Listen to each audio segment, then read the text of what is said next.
ఇది రిషద.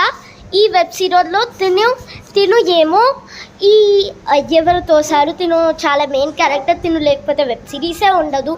So she's a student. It's a civil dress that day and all are in a pony tail. Every girl should wear pony tails and it's a civil dress. Thank you. She's actually తినకి రిషదాకి అస్సలకే పడదు. So దాని మీద ఇది చాలా పెద్దగా ఉంటుంది. So Tinu Vaishnavi, she is the new student. She is a clever student and she is a shy student also. In a characters change kaadu. Yeah. Idi Rigved, itanu దీంట్లో ప్రిన్సిపల్. ఇతని character ఊకే change అవుతూ ఉంటుంది దీంట్లో. So yeah, నేను ఏమో teacher దీంట్లో. ఈ టీచర్ చాలా ఇంపార్టెంట్ అన్నమాట. నేను క్రిస్టియన్ టీచర్ని. ఈ రోజు అనేది సివిల్ డ్రెస్కి